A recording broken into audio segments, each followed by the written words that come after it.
정글북, 글 루디아드 키플링, 그림 루이스 마르셀로 모라이스, 옮김 김영주.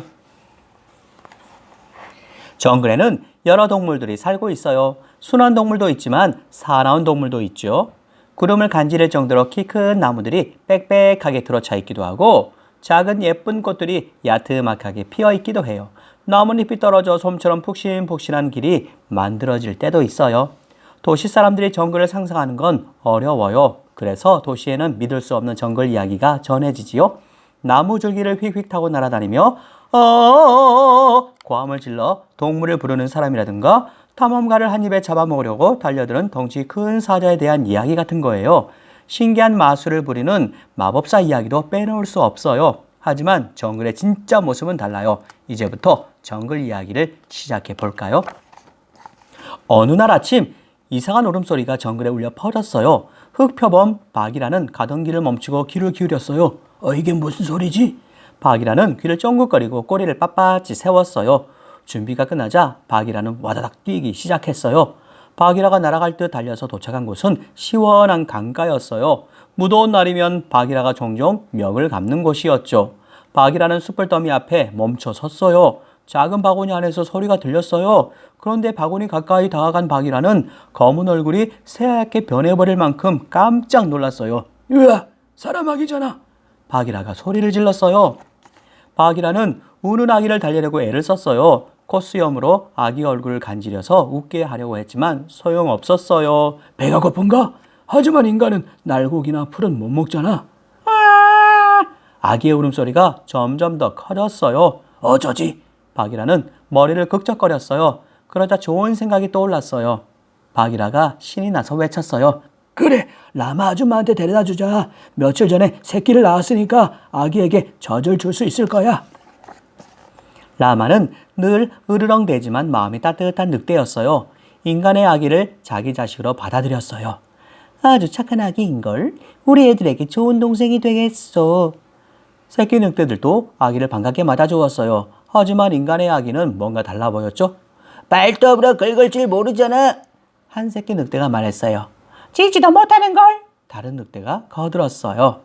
오줌 눌 때 발을 드는 것도 못해. 또 다른 늑대가 말했어요. 하지만 정말 재밌지 않니? 엄마 늑대가 말했어요. 우리처럼 짖는 대신 엄마, 아빠라고 하잖아.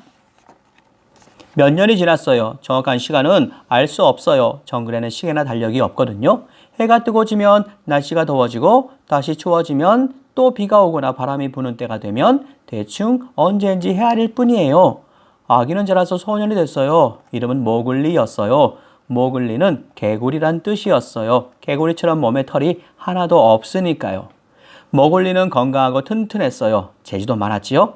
늑대 형제들과는 늑대말로 이야기했지만 생각은 사람처럼 했어요.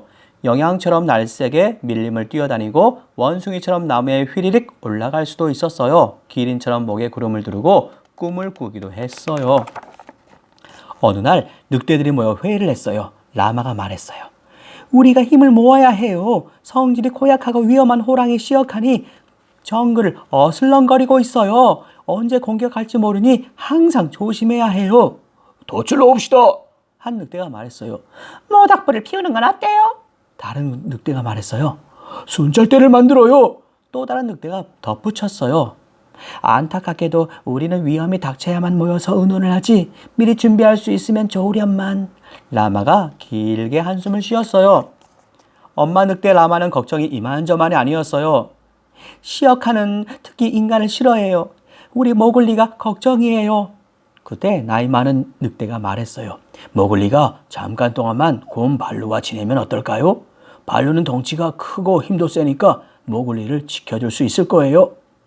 모두 지혜로운 늑대의 말에 따르기로 했어요. 모글리는 덤불 속에서 몹시 걱정하는 얼굴을 하고 늑대들의 대화를 엿듣고 있었어요. 이제부터는 다른 삶을 살게 될까? 모글리는 한참 동안 시무룩하게 앉아 있었어요. 모글리는 발루와 함께 살게 되었어요. 발루는 정글에서 악당 시어칸이 벌벌 떠는 유일한 동물이었어요. 발루는 모글리에게 여러 가지를 가르쳐 주었어요. 나무줄기에 대롱대롱 매달리는 법, 벌집에서 몰래 꿀을 꺼내오는 법, 야자수를 흔들흔들 흔들어서 코코넛을 따는 법, 강에 빠지기 전에 재빨리 균형을 잡는 법, 야호! 소리가 메아리가 되어 돌아오도록 하는 방법 같은 것들이었어요. 바기라가 모글리를 만나러 올 때면 모글리는 바기라의 등에 폴짝 올라탔어요. 둘은 함께 공작새 강가로 갔어요. 모글리는 바기라와 함께 하는 산책이 가장 좋았어요. 공작새 강가에서 노는 건 정말 신났어요. 화려한 공작새들을 구경하는 것도 재미있었어요. 공작새 꼬리에는 기다란 깃털이 달려 있었어요. 공작새는 틈만 나면 알록달록한 꼬리를 부채처럼 펼쳐 보이며 우쭐거렸어요. 햇볕이 따스한 어느 날이었어요. 모글리는 혼자서 강가에 가보기로 했어요. 모글리는 힘도 세고 의젓한 어른이 된 기분이었어요. 여전히 엄마 늑대와 형들이 보고 싶긴 했지만요. 모글리가 이를 꾸미는 동안 발로는 시원한 나무 그늘 아래에서 덤불 위로 두 발을 쭉 뻗고 쿨쿨 낮잠을 자고 있었어요. 모글리는 길을 나섰어요. 곰처럼 큰 소리로 노래를 부르고 늑대처럼 흥얼흥얼거리고 인간처럼 생각을 하면서 말이에요. 그런데 갑자기 나무 줄기가 모글리의 몸을 덮치더니 마치 그네를 타는 것처럼 모글리가 하늘로 붕 떠올랐어요. 모글리는 나무 줄기에 끼어 꼼짝할 수 없었어요. 주위에서 깔깔 웃어대는 소리가 들렸어요. 모글리는 웃음소리를 들어보니 누구 짓인지 알 것 같았어요. 너희처럼 멍청한 원숭이는 처음 봐. 원숭이들은 이리저리 나뭇가지를 옮겨다니며 모글리 주위를 빙글빙글 돌았어요. 코코넛을 던지며 장난을 쳤어요. 우리랑 논다고 하면 풀어줄게. 물론이야. 모글리는 흔들거리며 약속을 했어요. 원숭이들은 가끔 말썽을 피우기는 해도 다른 동물들을 해치거나 하지는 않았어요. 또 같이 나무를 타고 날아다니는 것도 재미있었어요. 이런 친구들의 부탁을 어떻게 거절할 수가 있을까요? 모글리는 곧 묶여있던 나무줄기에서 풀려났어요. 원숭이들과 함께 뛰고 나무를 오르내렸어요. 모글리는 무척 신이 나서 원숭이와 똑같이 우키키키키키키 소리도 질렀어요. 나도 꼬리가 있으면 좋을 텐데. 갑자기 모글리가 멈춰 서며 중얼거렸어요. 꼬리가 있으면 높은 나뭇가지에 대롱대롱 매달릴 수도 있을 거예요. 달리기 시합을 할 때는 상대편 다리를 슬쩍 걸어 넘어뜨릴 수도 있겠지요. 원숭이들은 모글리를 안타까운 눈으로 바라보았어요. 하지만 괜찮아요. 누구라도 모두 완벽할 수는 없지요. 원숭이는 끼끼 우후 하며 시끄러운 소리만 냈어요. 하지만 모글리는 소리를 이어서 말하는 법을 알았어요. 모글리는 친구 나 바나나 먹고 싶어 우리 공작새 강가에 가자처럼 조금은 더듬거리지만 하고 싶은 말을 할 수 있었어요. 그런데 갑자기 정글이 조용해졌어요. 사나운 짐승의 울음소리가 울려 퍼졌거든요. 바로 시어칸이었어요. 시어칸이 숯불 사이로 무서운 얼굴을 내밀었어요. 날카로운 발톱을 드러내며 한 발 한 발 걸어왔어요.